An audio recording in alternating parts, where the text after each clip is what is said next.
911, ¿dónde es su emergencia?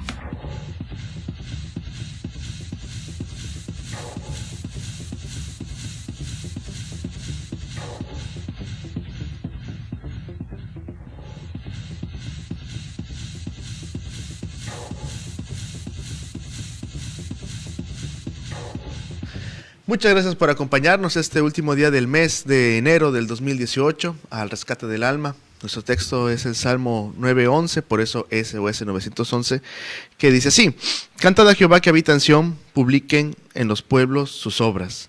Este programa es un ministerio de la Iglesia Cristiana Bíblica Ágape, ubicada en Coatzacoalcos, Veracruz, México, en Ignacio de la Llave 1002. Ay, discúlpeme, tengo ganas de estornudar. De Ignacio de la Llave 1002. Y tenemos el gusto de quererle compartir hoy la palabra del Señor, la cual sabemos que le dará fortaleza, esperanza, consuelo, descanso, dirección, sabiduría, la sabiduría del Señor, la cual es nuestro fundamento, la palabra de Dios. Un segmento tenemos hoy, vamos a estudiar hoy acerca de cuando Jesús purifica el templo. Vamos a hablar de ese tema y va a ser un tema, me gusta mucho hablar de Jesús y quiero tratarlo con mucho cuidado, buscando que siempre sea de edificación para usted y para las personas que a usted le guste compartir este programa, que para eso nos gustaría ser un honor que usted pudiera compartir este programa para nosotros. Mi nombre es Jonathan Rodríguez y le digo que no está solo, que en Jesucristo está su rescatista personal. No importa dónde se encuentre, a lo mejor se encuentra en alta mar, a lo mejor está usted preocupado a punto de querer seguir luchando por cada día. Bueno, en Jesucristo está ese rescate perfecto para que usted tenga paz y refugio y tenga de nuevo la esperanza y la ayuda del Señor. Nada es imposible para Él. Mi nombre es Jonathan, que Él lo bendiga. ¿Dónde es su emergencia?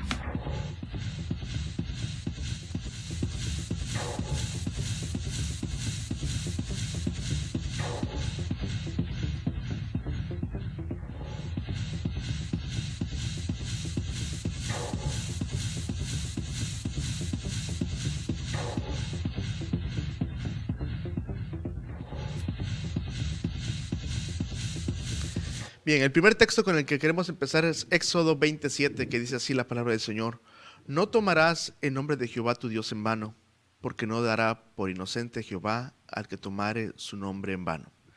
Este es el tercer mandamiento de los 10 mandamientos. Y encontramos que el Señor, cuando habla en serio. No debemos nunca tomar el nombre del Señor en vano. Le voy a preguntar, ¿le gusta que insulten a alguien que usted ama? ¿Le gusta que insulten a su madre o a su padre? ¿Agachamos la cabeza cuando un barbaján le grita a nuestra amada o a nuestros hijos? Yo creo que nuestros ojos se llenan de coraje, cambiamos de color, apretamos la mandíbula y los puños. Y aún no son pocos los cristianos y gente pacífica también que aún estaría dispuesto a irse a los golpes cuando alguien provoca así. Eso se llama celo, buscando defender a los que amamos, no dejando que nadie pisotee ni se burle de las personas que amamos.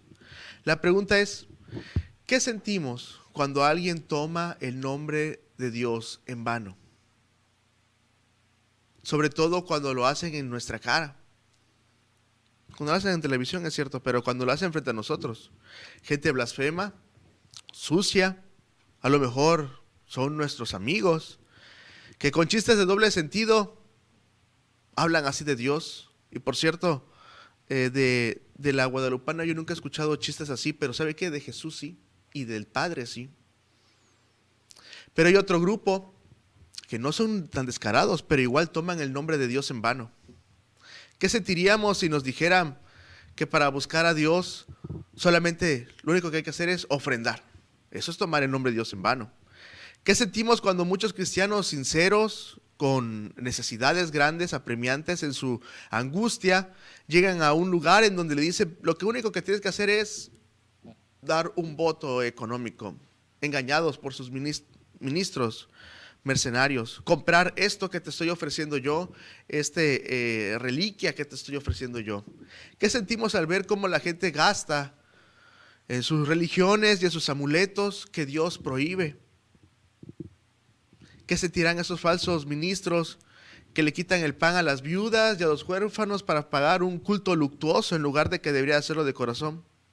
Otros cobran por oraciones y milagros y dicen, la primera oración es gratis. O sea que ya las otras ya no. Otros solo visitan a los que les ofrendan. Es una hermana pobre, nunca la va a ir a ver. Gente llamada misionera que le pone precio al ministerio, al servicio a Dios. Otros, ¿sabe qué? Sobornan a los pastores y a los ministros para que no prediquen a ciertos temas incómodos para ellos. No, esa parte de la Biblia no toques porque ese es mi pecado, no la menciones. Y toman el nombre de Dios en vano. Venden objetos según ellos ungidos por quién sabe quién. Ven y compra tu milagro. Le llaman siembra solamente a lo económico, a ofrendar, a comprar, a invertir así. Pero yo creo que una mejor siembra es la fe, una vida en santidad, de obediencia, de servicio al Señor. Muchos discriminan al pobre por ser pobre y apapachan al rico solamente por eso. Otros solo buscan a sus hermanos cristianos por un favor y una vez que los ayudaron, nunca más. Favor económico, y a veces hay deudas así de años de hermanos y no pagan sus deudas.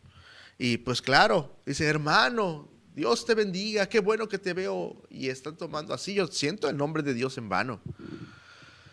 No solo en las iglesias cristianas, en muchas iglesias así pasa. Hay testigos seguramente que usted ha escuchado que así en a lo mejor donde usted se congrega o en otras iglesias que así los tratan. El gancho es, mucha gente toma a sus ovejas para que ellos compartan paguen para que puedan ellos compartir sus folletos, sus maneras de predicar. Y lo único, el asunto astuto aquí es la salvación por obras. Tienes que evangelizar para que tú seas salvo, para que al final va a haber una cuenta de las obras, y si tú eres de las que hiciste más obras, vas a ser salvo, porque por tus obras es la forma en que vas a ser salvo. Otros dicen, no, doctrinas como, bueno, si eres de los 144,000, vas a estar en el cielo, pero si no eres de los 144,000 y sigues siendo de nuestra iglesia, vas a quedarte aquí y vas a vivir aquí en la tierra. Y en segunda de Pedro 3:10 dice que la iglesia va a ser consumida por fuego, así es que te vas a quedar aquí y vas a ser consumido. Tremendo, pero lo único que están haciendo es trasquilar las almas.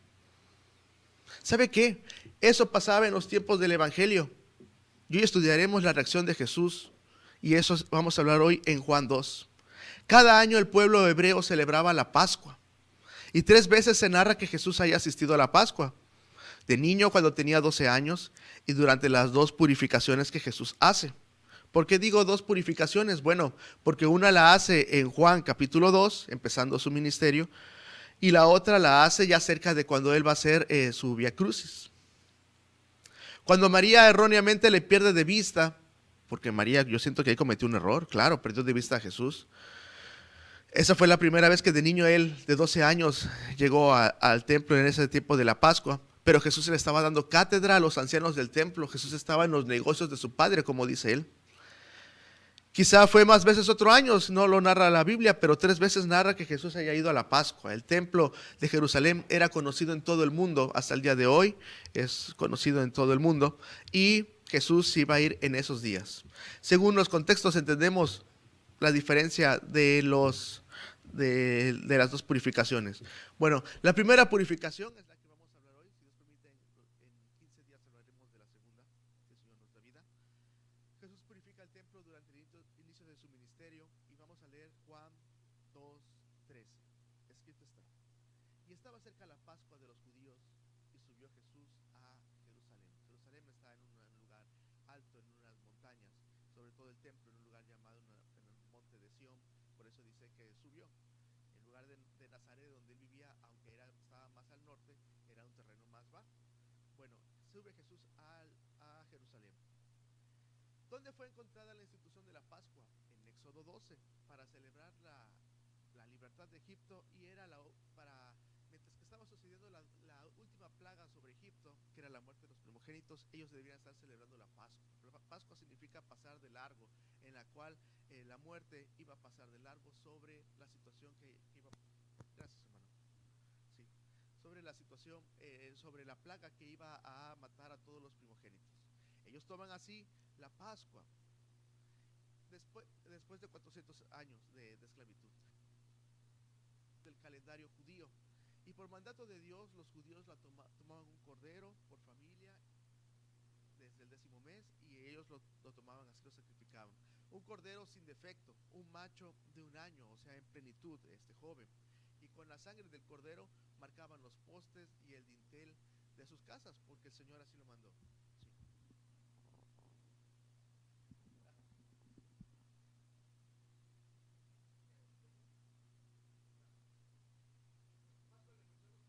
De largo. Pues mientras sucedía la 10ª plaga, le digo la más destructiva de Egipto, el Señor iba a proteger hacia su pueblo, que había marcado los postes y el dintel de sus casas. Si Jerusalén estaba abarrotada por la Pascua, imagínense por favor, el templo estaba lleno. Versículo 14. Y halló en el templo a los que vendían bueyes y ovejas y palomas, y a los cambiadores sentados. Conocemos como los cambistas, ellos estaban ahí.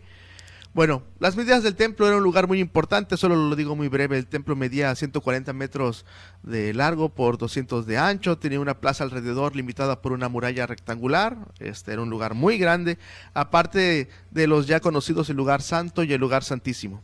Herodes, que fue el que construyó este templo, porque el templo de Salomón fue destruido en las conquistas, Herodes dividió la parte externa del templo en atrios. Eso no lo había hecho Moisés, eso no lo había hecho Salomón, pero él dividió la parte externa en atrios, y era ahí donde vamos a narrar esta historia.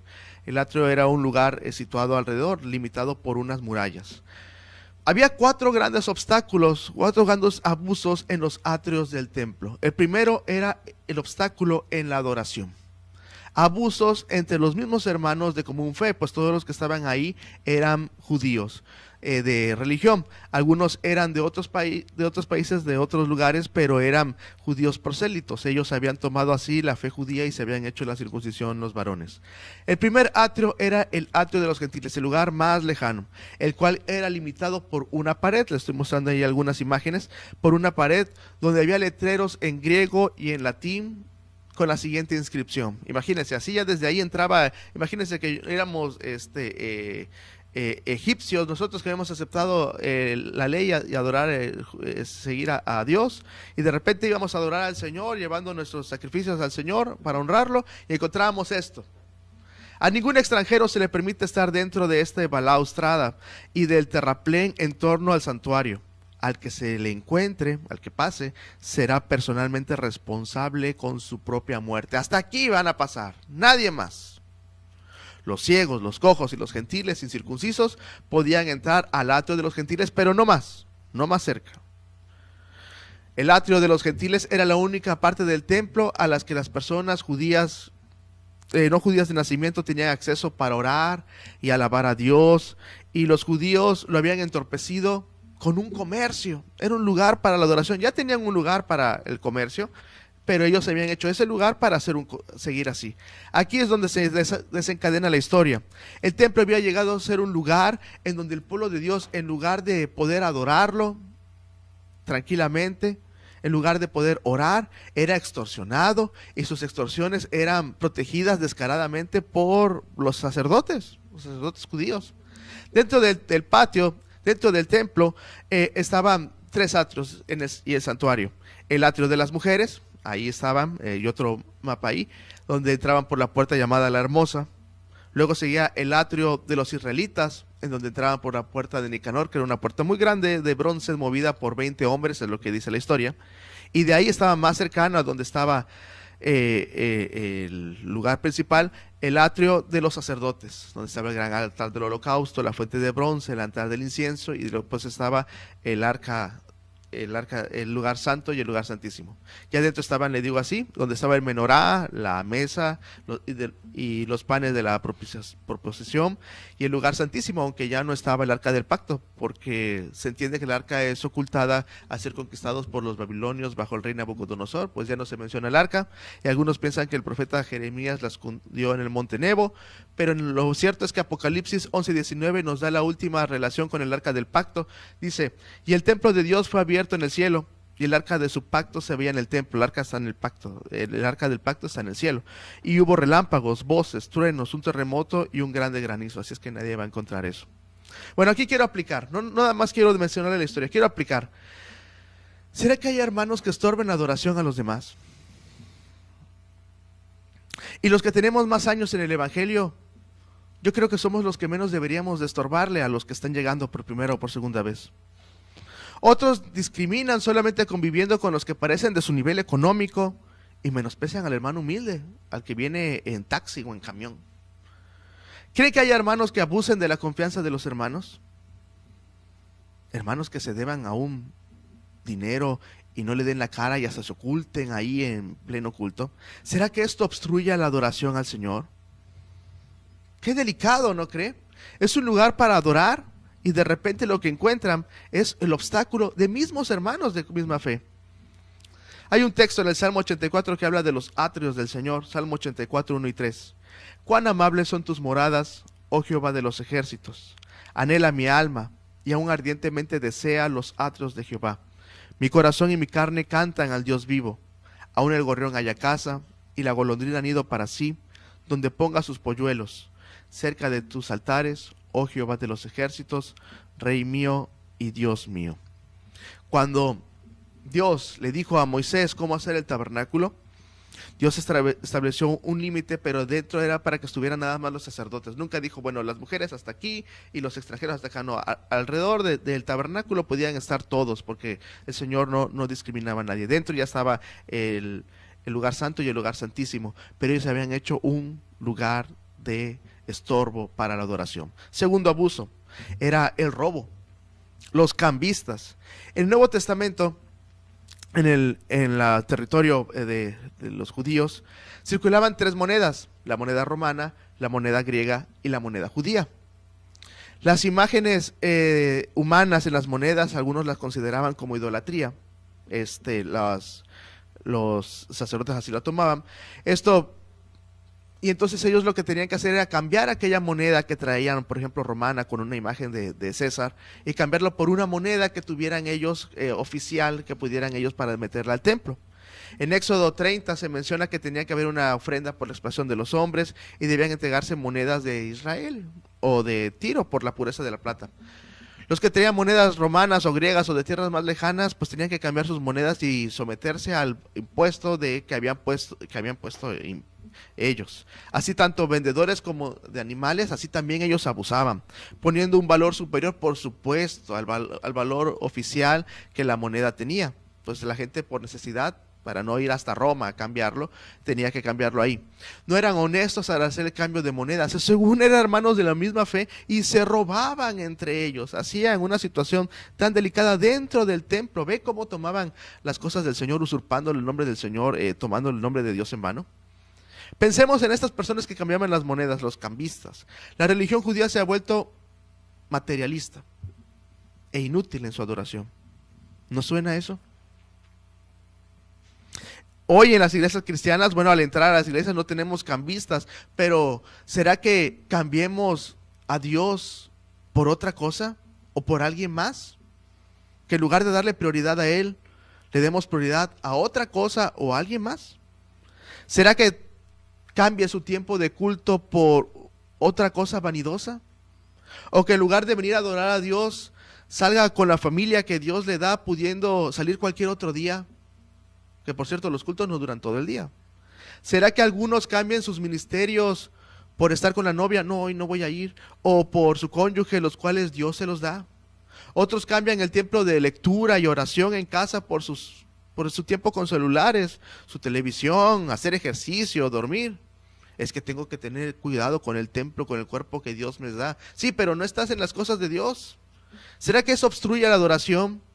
Así somos muchas veces. Ya si nos sobra tiempo, ya si nos sobran esfuerzos, en mi día de vacaciones, ahí voy a buscar a Dios, voy a servir a Dios. No hagamos eso. Salmo 84:10 dice: porque mejor es un día en tus atrios que 1000 fuera de ellos. Escogería antes estar a la puerta de la casa de mi Dios que habitar en las moradas de maldad. Esta persona que escribe esto, este salmista, era un apasionado de Dios, era una persona que amaba celosamente a Dios. y por eso él anhelaba así buscar al Señor. A veces pasaban grandes años en guerra, y él lo que anhelaba, más que ir a ver a su familia, más que ver a su esposa, era ir a buscar al Señor. Tercer abuso que había ahí dentro del templo, en el atrio de los gentiles, los abusos en las ofrendas. Los animales eran para sacrificarse, había abusos ahí. La gente que amaba a Dios de corazón, que llegaba para la Pascua, llegaba al templo y se encontraba con un monopolio de los animales para las ofrendas. Las palomas eran un sacrificio de los pobres o de la mujer que acababa de dar a luz, o de los leprosos. Tenían que ser observados por un inspector certificado. ¿Certificado por quién? Pues por los mismos sacerdotes judíos. Los animales debían ser sin defecto, sin mancha, sin huesos quebrados o magulladuras, así dice la palabra de Dios, de edad adecuada, libres de enfermedad. Obviamente para los extranjeros no había carreteras, no había tanta facilidad como para hoy para movernos. Traer un animal desde tierras muy lejanas era muy difícil y era peligroso, y se manchaban o se lastimaban o se enfermaban por la travesía tan larga. Así es que ellos optaban muchas veces por llegar y comprar un animal que estaba ya certificado, y ya lo tomaban así. Ahí es donde la extorsión se hacía evidente. Inspectores corruptos que miraban con lupa y microscopio, déjeme decir así, no había obviamente, pero a los animales que traían de fuera del templo. No, ese animal está mal. Le buscaban minuciosamente, pero los que vendían dentro del templo, en contubernio con los vendedores del atrio de los gentiles, de ahí los mismos comerciantes, claro, cada quien aportando lo que debía de aportar, les autorizaban fácilmente. No sé si ponían alguna marca o algo así, les amarraban un listón diciendo este está certificado por mí. Se dice que el salario mínimo a veces era de una manera tan manera de robarlo, que a veces pagaban 100 veces un salario mínimo por una oveja. Imagínese, por favor. Esa era la situación, el robo que había ahí. A veces en épocas más tranquilas, se dice que una oveja valía a veces un salario mínimo o dos, y estos lo tomaban así a 100 veces más. Este mercado era conocido como el bazar de Anás. Anás era el sacerdote y el suegro del sumo sacerdote Caifás. Era un corrupto elegido por el senador romano Quirino. En nepotismo y en monopolio habían hecho todo y no querían honrar a Dios. No sé si nos suena algo así, estoy diciendo. Ahora, no los designaron a estas personas los judíos, no los designaron Dios. Fue una situación de conveniencia entre ellos. Si desde dentro del templo, desde el sumo sacerdote, estaba la podredumbre al servicio de Roma y de su billetera, ¿cómo esperar que en los atrios estuviera todo bien? Los vendedores pertenecían o bien a una de las jerarquías de los sacerdotes, pues estaban ahí en el templo, o bien pagaban una tarifa y lo compraban así, con dinero por supuesto de las ofrendas, de los mismos que daban ofrendas a las autoridades para comerciar allí. Todo para eso, no para buscar adorar a Dios, no, de cualquier forma, los sacerdotes abusaban económicamente. Aplico esto. Hoy, muchos lugares que se llaman cristianos, muchas librerías que se llaman cristianas, uno entra y uno ve un mundo tan materialista. Estrellas cristianas, entra a las páginas cristianas, estrellas cristianas. Otros ponen precios más caros a sus libros de 150 páginas que a una Biblia. Están alejados de la Biblia y de su doctrina. Las portadas y ritmos de sus álbumes musicales son más escandalosos que muchos grupos seculares. A veces son más respetuosos los grupos seculares que los mismos grupos cristianos. Se ven más decentes, las señoritas se visten más decentemente, las señoritas en los grupos seculares a veces. Los nuevos cristianos pues creen que eso está bien y se tragan toda la corrupción de estos mercaderes de almas. Y ahí están. Así es el cristianismo. Usted ponga ahí cristianismo de jóvenes, busque ahí en el buscador de internet y encontrará la situación en la cual se ve. Grupos cristianos de moda, jóvenes, de moda. Sí. Los antiguos ya pasaron de moda, son aburridos. No, qué bien. Por eso ya no se predica la Biblia, porque pues también pasa de moda también, ¿no? Terrible. Dese cuenta de las cosas que está predicando la iglesia hoy. El Salmo 92 dice así: el justo florecerá como la palmera, crecerá como cedro en el Líbano. plantados en la casa de Jehová. Si están ahí, ahí crecerán. En los atrios de nuestro Dios florecerán. Fuera del atrio no va a haber, fuera del lugar de buscar a Dios no va a haber fertilidad. Aún en la vejez fructificarán, estarán vigorosos y verdes, para anunciar que Jehová mi fortaleza es recto y que en él no hay injusticia. Ahí es donde hay bendición. Pues ellos por supuesto llegaban para adorar a Dios y lo primero que encontraban era un mercado. Y no solamente un mercado, corrupción, contubernio era lo que había ahí. Cuarto, abuso dentro de este lugar. Un comercio irrespetuoso. Aparte había un comercio para otras cosas ajenas del templo, no solamente las ovejas. Los eruditos dicen que había muchas cosas que se vendían ahí, de todo por supuesto. Los levitas al servicio de Herodes tenían un empoderamiento del comercio. El atrio de los gentiles, que era un lugar para la adoración de los gentiles, había sido obstaculizado, profanado. Pero, ¿cómo adorar si estaba el comercio en grande, con desechos de ovejas y de animales ahí limpiados? Imagine por favor que usted, no sé si usted ha asistido a algún templo, usted entra a su templo y de repente alguien dijera, vamos a mover todas las bancas que están aquí, si es que en su templo hay bancas, ¿no? Vamos a poner un refrigerador de refrescos aquí adentro, aquí en medio de donde están los hermanos, y pues puedo vender cualquier cosa dentro del santuario, pues lo que yo venda. Afuera en el patio, no cantamos nosotros congregacionalmente ni adoramos en nuestra iglesia, así no es. Y por eso a veces hay hermanos que venden cosas para su gasto y su comida. Pero pues por favor seamos moderados, no vendamos todos al mismo tiempo, ni que haya competencia o vendiendo carísimo para ofrecer poco, no. Organicémonos felizmente. Pero dentro del santuario no, nunca, menos. Pues hay gente que ahí dentro del santuario hace sus negocios. Oye, me debes, saca un talonario y empieza a cobrar. Oye, hermano, ¿será que eso obstruye la adoración? El Salmo 104 dice, entrad por sus puertas con acción de gracias, por sus atrios con alabanza, alabadle, bendecid su nombre. A eso vamos al templo, a eso es lo que debemos ir, a adorar a Dios, no otra cosa.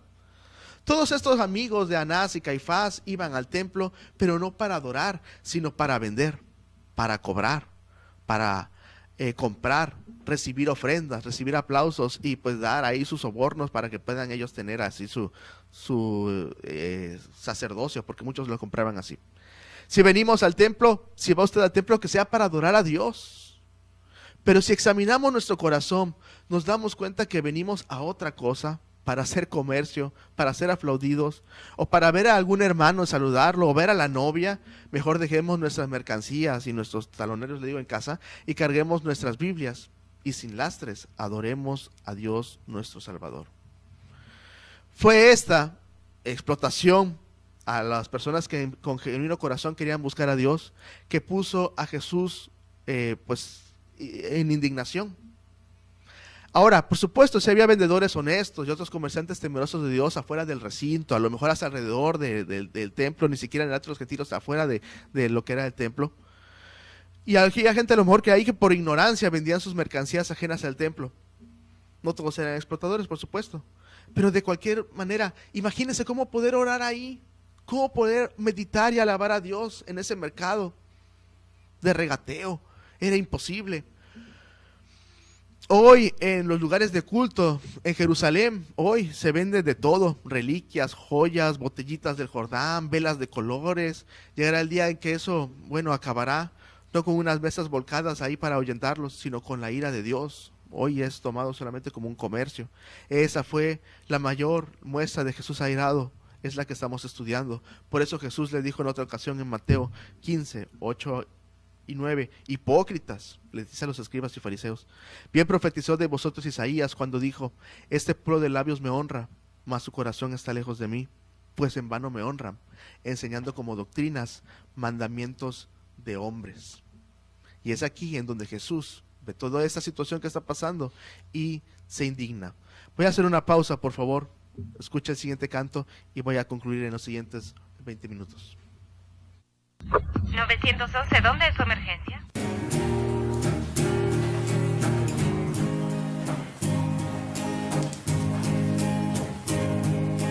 Cansado del camino, sediento de ti, un desierto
911, ¿dónde es su emergencia?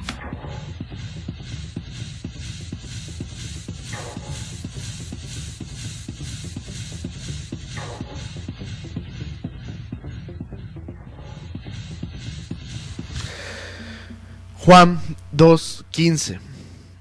Y hecho un azote de cuerdas, echólos a todos del templo, y las ovejas, y los bueyes, y derramó los dineros de los cambiadores, y trastornó las mesas. Jesús estaba indignado. Imaginemos por favor lo que está pasando. Miles de personas abarrotan el templo y sus atrios. Imagínese por favor, compre su paloma certificada. Compre la paloma certificada y le hacemos un descuento en la segunda. Lleve una túnica conmemorativa del templo. Compre una réplica de los instrumentos de David. Pase por aquí mientras que alguien está queriendo adorar. Pase por aquí y compre su recuerdo del templo. Imagínense, tomaban el nombre de Dios en vano. Entonces Jesús entra y en el primer atrio se enfrenta a todo este escándalo en una situación inmensa y que abarrotaba y se amontonaba como un show burlándose de las cosas de Dios, usurpando el nombre de Dios. Quizá a lo mejor vio algún sacerdote recibiendo un soborno, no lo sé. Gente con sus ovejas en sus hombros, pero sin arrepentimiento.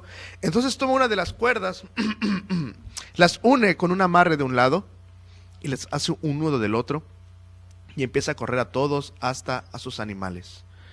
Se dirige a donde emanaba la pus de la corrupción, las mesas de los cambistas, y sin decirles nada, levanta esas mesas y esparce esas monedas con la que exprimían al pueblo, las tira al suelo y las volca, tirándoles todo el negocio y descubriendo su dinero robado. Ante la impresión de todos, hasta de los mismos sacerdotes, que Jesús llamaría en unos capítulos después, llamaría sepulcros blanqueados, así les llamaría, y era la verdad. Jesús a veces era enérgico para decir las cosas, pero era la verdad. Versículo 16, y a los que vendían las palomas les dijo, quiten de aquí esto y no hagan la casa de mi padre casa de mercado. El templo parecía más un mercado que la casa de Dios. Su acción fue física y enérgica, pero no fue cruel, no golpeó a nadie con ese azote. Ese azote eran unas cuerdas amarradas con unos nudos, le digo, en la punta, no era un látigo. Los látigos eran de piel y con huesos en las puntas o metales, pero Jesús eso no lo usó. Con toda la atención, toda la gente le puso la atención a él, estaban puestas en las y la gente estaba viendo que en verdad la gente sabía que la situación de estas personas estaba en las ganancias, no en la adoración a Dios. Dios se había ausentado. Cuando la adoración a Dios está siendo ensuciada por esos ladrones, Jesús actuó con rapidez y furor, quitándolos. Malaquías 3, escucha por favor este pasaje. He aquí, yo envío mi mensajero, el cual preparará el camino delante de mí, se refería a Juan el Bautista. Y vendrá súbitamente a su templo el Señor a quien vosotros buscáis, y el ángel del pacto a quien deseáis vosotros. He aquí viene, ha dicho Jehová de los ejércitos. ¿Y quién podrá soportar el tiempo de su venida? ¿O quién podrá estar en pie cuando Él se manifieste? Porque Él es como fuego purificador y como jabón de lavadores. Y se sentarán para afinar y limpiar la plata, porque limpiará a los hijos de Leví, los sacerdotes. Los afinará como a oro y como a plata, y traerán a Jehová ofrenda de justicia. Y será grata a Jehová la ofrenda de Judá y de Jerusalén, como en los días pasados y como en los años antiguos. Así sería el Señor como fuego purificador, como jabón de lavadores. Así sería el Señor para limpiar a sus sacerdotes. Hoy hay ministros, y aunque ya no somos de la tribu de Leví, también hay ministros que toman las cosas de Dios en vano y buscan así lastimar y extorsionar a las ovejas, pues Dios también los llamará a cuentas. No nos sirve de mucho seguir señalando al mundo. ¿Sabe qué? Apliquémoslo a nosotros. Si algún día necesita hacer una limpieza a Dios en nuestro corazón, no le reprochemos nada. Si barre con todos esos malos pensamientos que tenemos, si quema la basura del mundo que guardamos bajo llave o bajo el colchón, tirémoslo al Señor. Si sabemos que hay algo en nuestra casa que no honra a Dios, quitémoslo. Si lava las ventanas que el pecado ensució, no dejando pasar la luz del Señor, dejemos que Él lave nuestro corazón. Se arregla todo lo que nuestra ira ha destrozado o el pesimismo ha desordenado, donde se han anidado ahí las plagas del desaliento y necesidad. No le reprochemos nada al Señor. Él lo hace con amor y lo hace enérgicamente, desea nuestro bienestar. Si alguna vez usted de niño se cayó en el piso y de repente se le quedaron ahí hasta piedras ahí en la caída que usted tuvo y de repente llegaron sus papás a lavarlo, pues uno tenía que dejar que nos lavaran las rodillas porque pues era para nuestro bien, o el doctor con agua oxigenada. No nos gustaba, pero así era necesario. Bueno, Dios mostraba, Jesús, que es Dios, mostraba que quería darle solución a ellos. Dejemos de actuar a Dios aunque nos duela. Desprendámonos de todo aquello que al Señor lo aira. Aprendamos a mantener nuestro corazón limpio y ordenado a la manera del Señor, no a nuestro criterio ni al criterio de nuestros líderes religiosos, sino al criterio de Dios, que ya nos los dejó en su palabra. Jesús bien podía decir: esta situación en el templo no es mi problema. Ni mi padre ni el arca están aquí, así es que yo no tengo por qué venir. Pero ¿sabe qué? Jesús llegó ahí. Jesús, nuestro amado Jesús, nuestro benigno pastor, aunque no era parte del problema, sí les mostraría la solución. Eso es algo que debemos de aprender. Versículo 17. Entonces se acordaron sus discípulos que está escrito: el celo de tu casa me comió, o el celo de tu casa me consume. Así es como el Señor iba a actuar. La palabra celos en hebreo, en griego, el Nuevo Testamento fue escrito en griego, tiene que ver con enojo, con un ardor solícito para defender lo que claramente está siendo maltratado injustamente.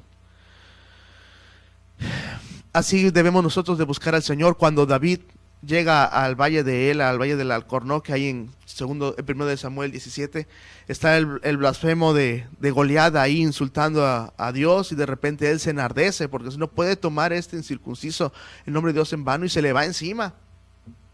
Así es como actuaba Jesús también en su celo de decir: no pueden tomar las cosas de Dios en vano. Cuando algún blasfemo se burla del nombre de Dios y de sus cosas, se demuestra en verdad quién ama a Dios y quién no. Usted lo ha visto. ¿Sabe qué?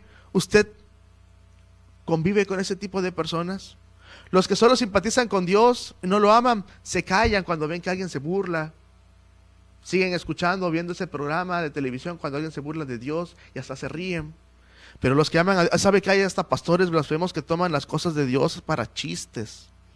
Los personajes de Dios hasta fingen actuaciones ahí para hacerse chistosos. Señor los reprenda. Pero los que aman a Dios no soportan que alguien hable mal de Dios, de sus cosas. Con fervor interrumpamos a esos blasfemos, aunque sea tu amiga de siempre. En la ley era pena de muerte tomar el nombre de Dios en vano, porque era el tercer mandamiento. Pero hoy en la gracia debemos callar a la gente blasfema, sea quien sea. Y si no puede callarlo, no estoy diciendo que nos vayamos a los golpes. No, ¿sabe qué? Pero quitémonos de ese lugar. Y yo le diría: rompa esa amistad, rompa ese noviazgo y honre a Dios.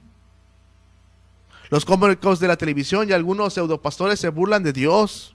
Y por cierto, digo, no estoy ofendiendo, pero nunca he escuchado chistes de María ni de la Guadalupana, nunca he escuchado chistes, pero erróneamente respetan más a ella que a Dios. Cambie a esos programas que se burlan. No vuelva a ver a ese youtuber que mencionó una blasfemia ahí, inicua en su cara, y todavía sigue diciendo: no lo escuché, a lo mejor en el siguiente programa no lo dice. Calle a esa gente que con sus vituperios toma el nombre de Dios en vano. Si no podemos soportar a alguien que se burla de nuestros padres, menos de nuestro Dios. Que Dios despierte en nosotros un vivo celo por su nombre. Jesús es Dios y Dios no necesita ser defendido. Si a su voz los soldados eran derribados, las tormentas se enmudecían, los demonios se postraban a sus pies y los muertos eran levantados, debemos nosotros respetar a Dios. No estoy diciendo que seamos violentos con los blasfemos, pero sí hablemos con celo y callemos a ese insensato. Que nadie hable en nuestra cara de nuestro Dios mal. Salmo 69:9 dice: porque me consumió el celo de tu casa, y los de nuestros, los insultos y las injurias de los que te vituperan cayeron sobre mí. Eso decía el salmista. Versículo 18 al 21. Los judíos respondieron y dijeron: ¿qué señal nos muestras de que haces esto? En lugar de estar arrepentidos, ustedes se ponen así. Respondió Jesús y le dijo: destruid este templo y en 3 días lo levantaré. Dijeron luego los judíos: en 46 años fue este templo edificado, y tú en 3 días lo levantarás. Mas él hablaba del templo de su cuerpo, de que él iba a morir. Eso hasta el mismo el apóstol Juan pone las cosas en su lugar. En el juicio a Jesús se le acusó de decir que él podía destruir el templo. De ahí se tomaron ellos para decir y tomar pagarle a falsos acusadores. Y veamos lo que dice Mateo 26, cuando está Jesús ya siendo sentenciado de manera corrupta. Y los principales sacerdotes y los ancianos y todo el concilio buscaban falso testimonio contra Jesús para entregarle a muerte, y no lo hallaron. Gloria a Dios, nunca lo hallaron, ni siquiera ningún pecado, porque así es Jesús. Aunque muchos testigos falsos se presentaban, y gloria a Dios, el Señor los callaba. Pero al fin vinieron 2 testigos que dijeron: dijo, puedo derribar el templo y en 3 días edificarlo. Y de eso buscaban un pretexto para matarlo, y ahí ya lo encontraron. Cuando también atrapan a Esteban, lo acusan de algo similar. Dice el versículo Hechos 6, y pusieron testigos falsos que decían, ya desde ahí estaba mal, por supuesto que habían pagado. ¿Quiénes los pusieron? Los mismos jueces que eran los sacerdotes que estaban ahí, judíos. Ellos mismos, hasta ellos mismos sentenciaban, compraban, sobornaban a los testigos. Ellos eran todo ahí, un monopolio. Este hombre no cesa de hablar palabras blasfemas contra este lugar santo y contra la ley. Contra la ley nunca habló así. Nunca habló blasfemias Esteban, pues le hemos oído decir que ese Jesús de Nazaret destruirá este lugar y cambiará las costumbres que nos dio Moisés. ¿Ven cómo le pone más atención a Moisés a los hombres que a Dios? Entonces todos los que estaban sentados en el concilio, al fijar los ojos en él, vieron su rostro de Esteban como el rostro de un ángel. De ahí se tomaron para decir que Jesús había dicho una blasfemia, pero no era cierto. Los religiosos siempre honran más a los hombres que a Dios. ¿Por qué nadie, cuando Jesús está volcando las mesas, por qué nadie le gritó a Jesús, detente? ¿Por qué nadie le reclamó? ¿Por qué ningún comerciante lo agredió físicamente al ver que Jesús tiraba su comercio fraudulento? Yo creo que Jesús se hubiera defendido omnipotentemente, pero creo que la razón era porque el actuar de Jesús era honesto, noble, no golpeó a nadie, era un sentimiento de indignación bien justificado. Todos comprendieron que Jesús tenía razón. Habían comprendido que estaban abusando de los negocios del Padre Celestial. Quizá en el cielo, al ver a Jesús purificando el templo, la totalidad de sus huestes angelicales apretaban sus espadas al filo para hacer una limpieza del templo. Si ya empezó Jesús, vamos nosotros. Pero no hubo un tumulto, no hubo una situación así, porque Jesús quería mostrar su misericordia. En el momento severo, el Señor muestra su misericordia. Versículo 22. Por tanto, cuando resucitó de los muertos, sus discípulos se acordaron de que había dicho esto, y creyeron a la Escritura y a la palabra que Jesús había dicho. ¿Qué había dicho Jesús? Que en 3 días iba a morir, iba a destruir ese templo, y en 3 días iba a ir a resucitar. Jesús nos ama celosamente, nos ama con fervor. Juan 10, 27 y 28 dice: mis ovejas oyen mi voz, y yo las conozco y me siguen, y yo les doy vida eterna, y no perecerán jamás, ni nadie las arrebatará de mi mano. Cuando alguien quiere adorar al Señor, el Señor lo defiende. Ese celo santo de amor por nosotros lo conduciría a su muerte sacrificial del Señor. Mas la piedra de la tumba fue quitada, no por manos humanas. Se levantó antes que el sol el Señor Jesús, pues al 3er día resucitó, como había dicho justamente ahí. Versículo 23. Y estando en Jerusalén, en la Pascua, en el día de la fiesta, muchos creyeron en su nombre, viendo las señales que él hacía. Gloria a Dios. Los judíos creyeron que era un gran sanador, o un gran juez justo e incorruptible, pero no un salvador, los de religión judía. Así mucha gente hoy ve a Jesús como un gran sabio, un gran rabino a lo mejor. Hasta reconocen que no cometió pecado, imagínense, reconocen eso, mas no le siguen con fe. Dicen, se tatúan en las imágenes, según ellos, de Jesús, y no lo honran. Otros solamente lo veían porque o ven hacia Jesús porque así le enseñan sus pastores y sus sacerdotes, como un cajero automático, y por eso solamente lo buscan así, sin arrepentimiento. pero debemos recordar Hebreos 12:29, que es un texto que en esos momentos debemos recordarlo con mucho temor, porque Dios, nuestro Dios, es fuego consumidor. Solo Dios conoce en realidad el corazón de cada uno de los hombres. Jesús es Dios. Jesús buscaba y busca la conversión genuina de aquella persona que con el corazón sincero quiere adorarlo. En vez de aquel que, entusiasmado por algo espectacular, quiere buscar un show o algo así. El Señor ve también esa actitud y esa persona no tiene a Jesús en su corazón. Por eso dice el siguiente versículo, 24. Mas el mismo Jesús no se confiaba a sí mismo de ellos, porque Él los conocía a todos. Cuidado. El Señor nos conoce, sabe en verdad cómo somos. En 1 Samuel 16:7 dice, Dios le dice a Samuel: no mires a su parecer, ni a lo grande de su estatura, porque yo lo desecho. Porque Jehová no mira lo que mira el hombre, pues el hombre mira lo que está delante de sus ojos, pero Jehová mira el corazón. Dios sabe en verdad si somos cristianos o no. Sabe en verdad si lo adoramos o no. Sabe si solamente hacemos una religión mecánica cada semana, cada domingo y listo. El Salmo 139 habla de la omnisciencia de Dios. Por eso Jesús no se fiaba de ellos, pero sí de dos personas importantes en ese contexto que estaban ahí de los fariseos, que era en Juan 3, Nicodemo era una persona que honestamente seguía a Dios. Y en Juan 4 habla de una mujer que no era, estaba ahí, una samaritana, pero ella en verdad buscaba a Dios con sinceridad y por eso fue por ella. Jesús no le daba crédito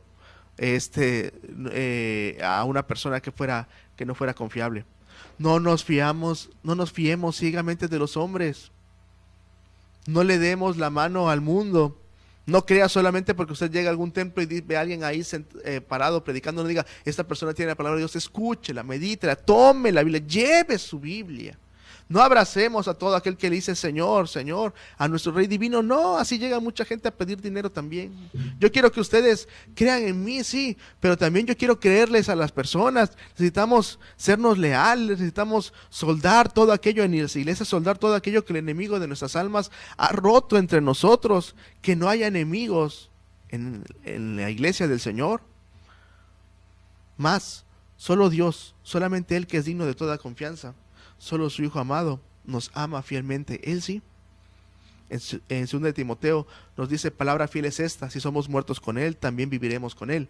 Si sufrimos, también reinaremos con Él. Si le negáremos, Él también nos negará. Pero ¿sabe qué? Si fuéramos infieles, Él permanece fiel, porque Él no puede negarse a sí mismo. Tremendo. Dios no habita en templos hechos por manos humanas. No. Él no habita así, Él habita ahora en nuestros corazones. En Hechos 17, Él nos dice así, y en 1 de Pedro 2 también nos dice así, Él habita ahora en nuestros corazones, no en algo material. La gente cree que va a adorar al Señor al templo, bien, pero también debemos de adorarlo en nuestra casa, en el trabajo, en la escuela, donde quiera que vayamos. En 15 días hablaremos de la siguiente purificación, y el contexto será muy diferente, y las palabras de Jesús serían mucho más severas. Pero quiero terminar con estos puntos por el día de hoy. Primero, seamos celosos de Dios. Defendamos con celo su nombre. No dejemos que nadie pisotee a nuestro Dios. Le digo, si alguien se empeña en hacer algo así, quítese de ahí. Rompa esa amistad. ¿A poco no? Si usted tiene a su amada o de novio andaba así, de repente alguien se burlaba, uno de sus amigos se burlaba de algún defecto que según él, en su criterio tan sabio, criticaba a nuestra novia. ¿A poco no cortábamos esa amistad por estar con nuestro novio? Sí, así es. Pues por nuestro Dios más, no dejemos que el nombre de Dios alguien lo pisotee. Quitémonos de ahí. 2, seamos honestos, no seamos abusivos con los demás hermanos. No estorbemos la adoración con cuchicheos de viejas, ni con miradas atrevidas de viejos. Seamos honestos, tomemos las cosas con honestidad hacia nuestros hermanos. 3, seamos adoradores, que nuestro principal momento de asistir al templo sea adorar al Señor, no para que me dé permiso mi mamá el viernes que pues ya quiero salir, no, para adorar al Señor. Seamos sumisos cuando Él quiere hacer su limpieza de nuestro corazón. Si Jesús desea limpiar nuestro corazón y quitarnos todo aquello que nos estorba, aunque sea ese amor de nuestra vida, pero claramente es blasfema y tiene doctrinas herejes y cosas que no honran a Dios, hechicerías, pues quitemos esa novia de ahí, esa amistad de ahí. Aceptemos lo que el Señor hace. Si Jesús viera nuestro celular, los que tienen internet en su celular, en verdad vería cosas sanas, limpias. Jesús lo sabe. Siempre son puras cosas buenas lo que tenemos en nuestro celular. Seamos constantes en el templo. Si los apóstoles asistían al templo, si Jesús asistía al templo, entonces asistamos al templo. Porque como dice Lucas 2:49, dice Jesús, en los negocios de mi Padre le conviene a Él estar y nos conviene a nosotros también estar. Por eso le pido, nunca tomemos el nombre de Jehová, nuestro Dios, en vano, porque el Señor no dará por inocente al que tomare su nombre en vano. Ese es Éxodo 27. Le pido por favor que honremos a Dios, que honremos las cosas de Dios, nunca lo tomemos en vano y veremos su bendición. Que Él lo bendiga. 911, ¿dónde es su emergencia? Más hermoso de mi vida es amar a ti. Más hermoso de mi vida es amar a ti.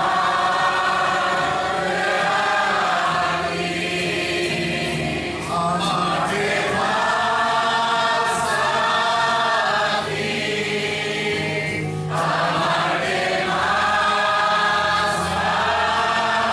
más hermoso de mi vida es amarte a ti. Lo más hermoso de mi vida es servir a ti. Lo más hermoso de mi vida es servirte a ti. Servirte más a ti.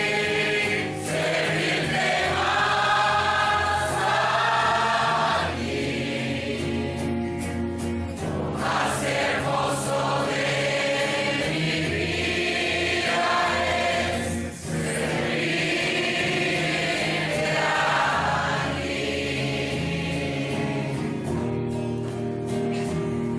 Lo más hermoso de mi vida es servirte a ti. Lo más hermoso de mi vida es amarte a ti. Lo más hermoso de mi vida es amarte a ti. Amarte más a ti. Amarte más. 911, ¿dónde es su emergencia?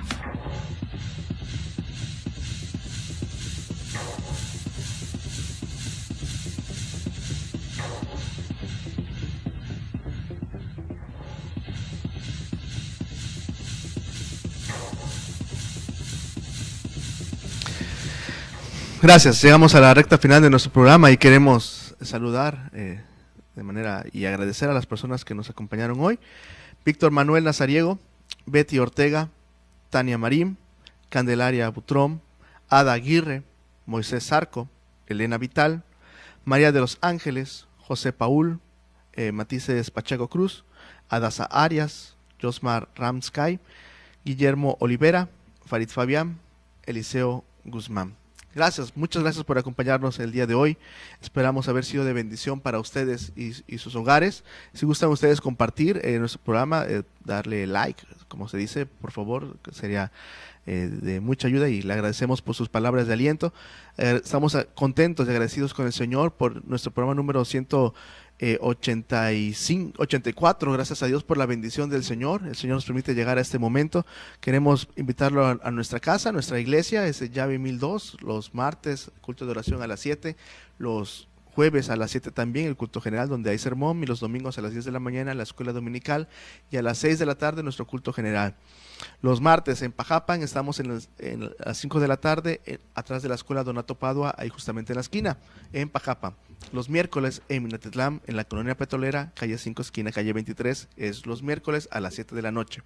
Los jueves en Nachital, a las 10 de la mañana en Revolución 3, frente al ADO, justamente ahí es los jueves en Nachital. Los viernes en Acayucan, a las 7 de la noche, es en Javier Mina 606 en Acayucan. Ahí están las misiones, gracias a Dios. Acompáñenos por favor. Los sábados ahora está el programa de radio en 101.7 de FM, Al Abrigo del Altísimo. Por favor acompáñenos, si usted gusta sintonizarlo a esa hora, a las 7 de la mañana.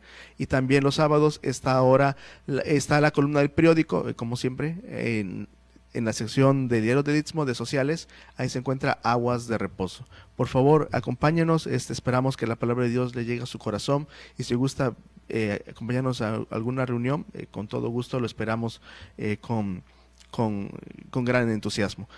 Queremos llegar al final de nuestro programa y queremos despedirnos con este texto que dice así. Juan, ese texto que decíamos ahorita, Juan 10, 27 y 28. Mis ovejas oyen mi voz, y yo las conozco y me siguen, y yo les doy vida eterna, y no perecerán para siempre, ni nadie las arrebatará de mi mano.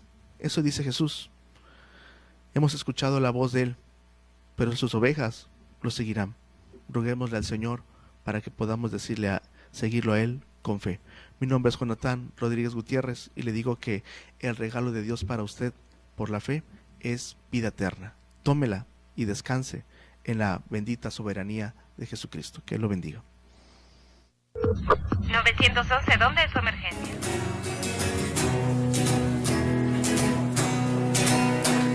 Hoy existe palabra en el mundo, como la que no puede expresar la inmensa gratitud del cielo tan solo al cantar. La gente canta la vida, entona canciones de amor. No quiere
911, ¿dónde es su emergencia?